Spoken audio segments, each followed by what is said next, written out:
This is Chicago's Morning Answer with Dan Proft and Amy Jacobson. Only the biggest stories, only the biggest guests, and only the biggest opinions. This is AM 560, The Answer. Top of the morning, Dan and Amy, just correcting the record in our discussion about the massacre that occurred in Maine yesterday. 22 people reportedly murdered last night, and there's 50 injured reportedly, so that number could rise. Hopefully it doesn't, but it could. And last year in Maine, according to Maine State Police, 29 murders total, 15 of which were domestic. Okay. So it gives you an order of magnitude for the state of Maine. And that massacre, I mean, the numbers, even without context, are unfathomable. But, I mean, particularly in terms of, the relative serenity of Maine as compared to some other states, particularly states with big urban centers. All right, we'll continue to update that story as information becomes available. We want to update the story on what's happening on college campuses, too, against the backdrop of the Hamas terrorist attack on October 7th. And the cultural response to it, particularly on college campuses, but not limited to. Qatar. Qatar hasn't gotten the attention it deserves, but Eli Lake had a good piece over at Free Press, which is Barry Weiss's outlet. Qatar's war for young American minds. The same country now protecting Hamas' senior leaders has donated billions to American universities.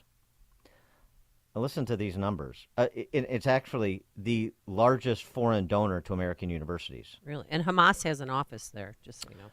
$4.7 billion to U.S. colleges in the last 20 years.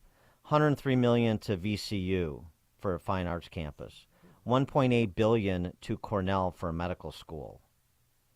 And that Cornell associate professor who was exhilarated by the slaughter of innocents is on leave right now, but he'll be back. Oh, he is on leave. Okay. Qatar donated nearly $700 million to Texas A&M for an engineering campus. Qatar donated $740 million to Carnegie Mellon for a computer science campus. Qatar donated $760 million to Georgetown for a school of politics.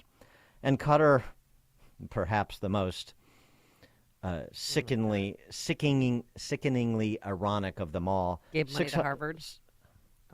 $602 million to Northwestern for a school of journalism. Oh, no. So how is the School of Journalism working out? I'm glad you asked.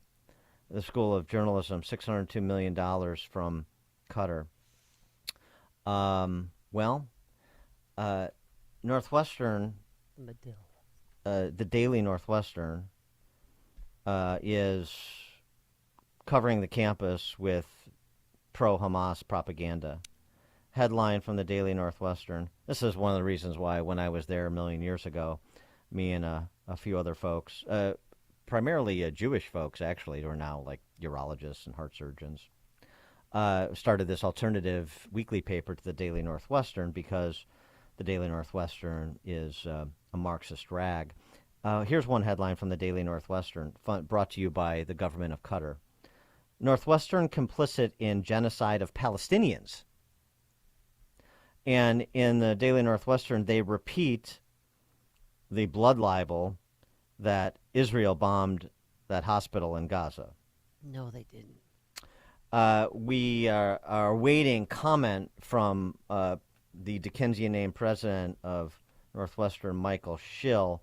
But remember, like most of his brethren at these so-called elite universities, Michael Schill is a papier-mâché person. He's a styrofoam orb wrapped in newspaper and held together with paste, who would choose death over offending the identitarian hordes on campus, including those who are terrorist adjacent. That's where you're at in the elite schools in America, many of them.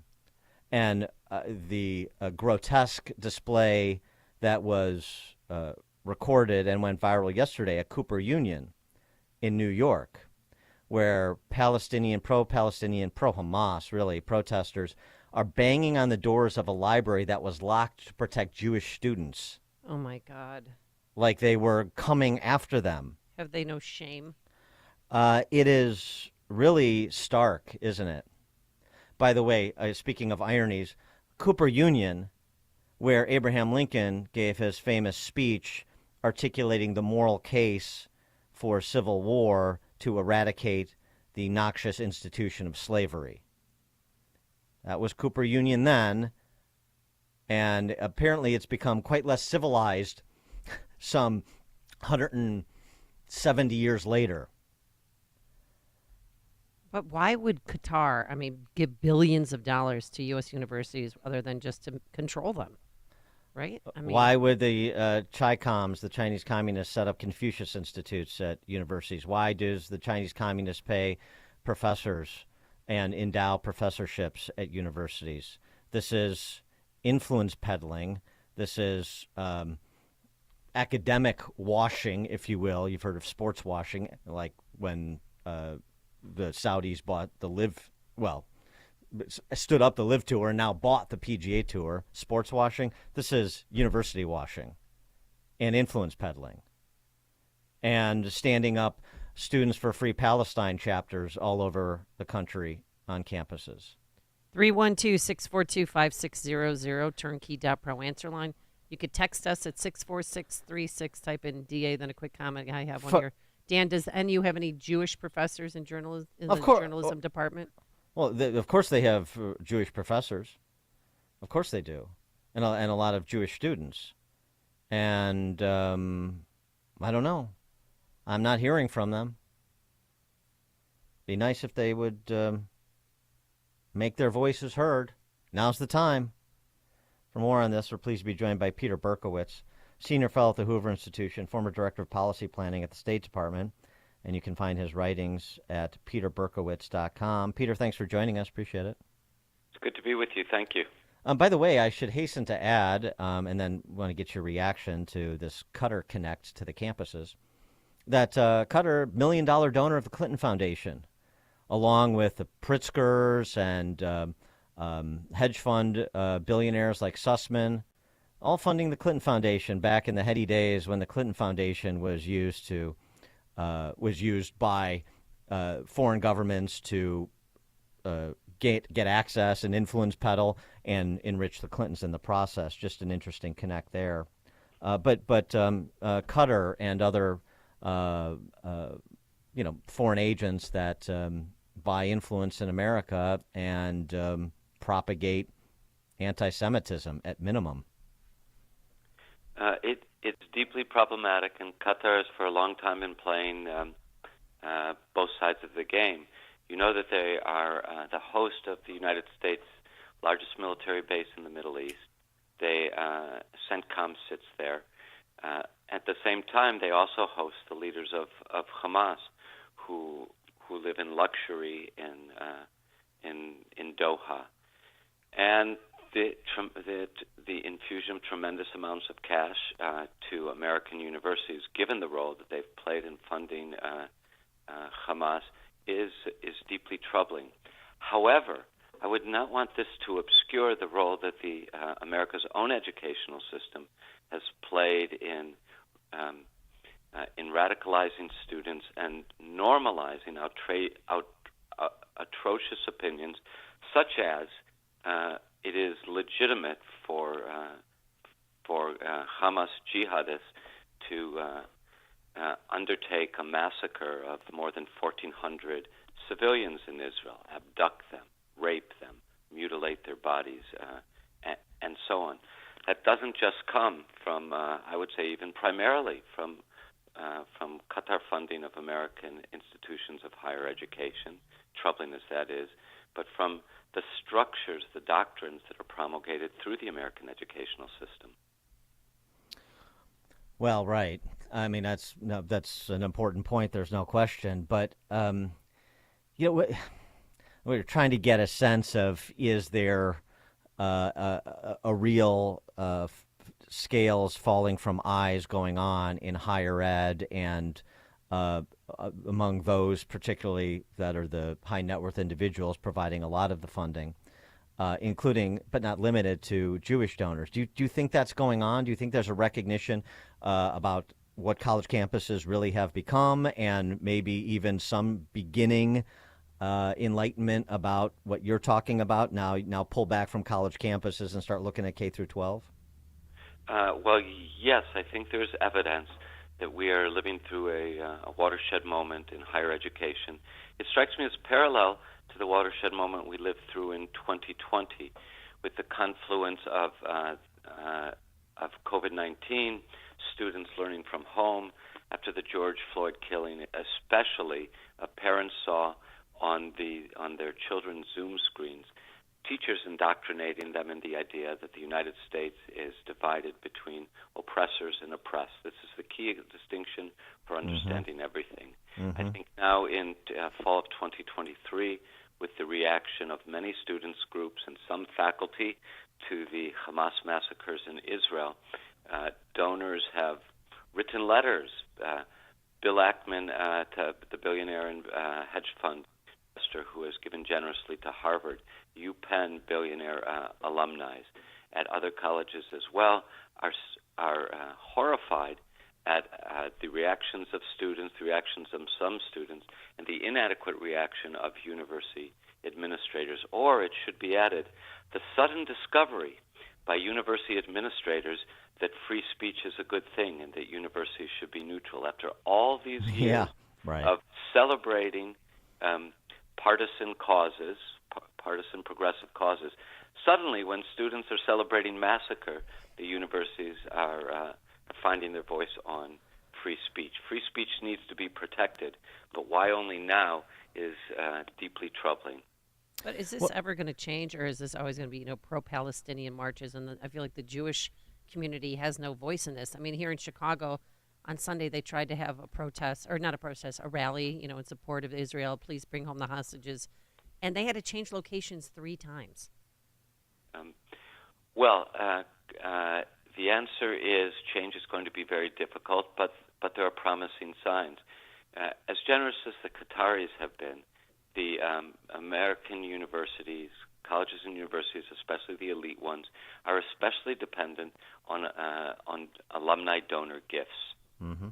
Something like 1/3 of each student's tuition depends upon annual gift giving. So if alumni turn back in horror and stop the generous stream of money to universities and colleges, this could begin to force change and help those of us who have been calling for the reform of our universities, for their focus on the essentials of liberal education, which begin with teaching an appreciation of America's founding principles and constitutional traditions. So it's a very long and steep road ahead of us, but yes, in response to the terrible reactions to the massacres, there is some hope. There's also some hope from the few, speaking of the liberal arts education, the few institutions, mostly small colleges, that actually have kept the faith when it comes to the purpose of education. And there's also, it seems to me, this great interfaith moment, this interfaith opportunity at the moment. And unfortunately, I mean, the church to which I affiliate, the Catholic Church, not exactly seizing it with Pope Francis's dithering comments, but Franciscan University in Steubenville is. Franciscan University in Steubenville created an expedited transfer process for Jewish students in danger of anti-Semitic discrimination or violence on campuses. The Cooper Union kids may want to take a look. The president of Franciscan University, with our fellow Christians around the world, we're praying for justice and peace. But with too many universities preaching tolerance but practicing prejudice, we feel compelled to do more. We're witnessing a very troubling spike in anti-Semitism and serious threats against Jewish students. We want to offer them the chance to transfer immediately to Franciscan. That's inspiring. We need to add that actually small Catholic colleges and universities have become one of the last bastions of liberal education in the United States.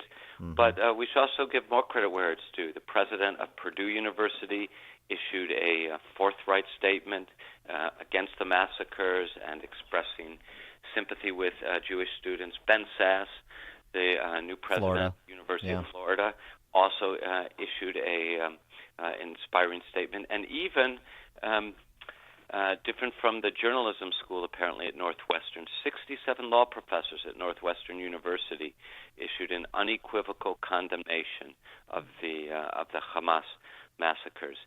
Now, it's a troubling situation we're in when these are the exceptions and not the rule. But again, you asked for some hope. There are signs of hope. No, exactly right. And in this moment, too, talk about a teachable moment, you are presented with a very clear distinction between those who are proponents of civilization and those who are not, or too cowardly to express their support for civilization. So that is good news, I suppose. Peter Berkowitz is senior fellow at the Hoover Institution, former director of policy planning at the State Department. You can find his writings at peterberkowitz.com. Peter, thanks so much for joining us. Appreciate it. Good to be with you. Thank you. Thank you. And he joined us on our turnkey.pro answer line. The stories you need to know to start your day. This is Chicago's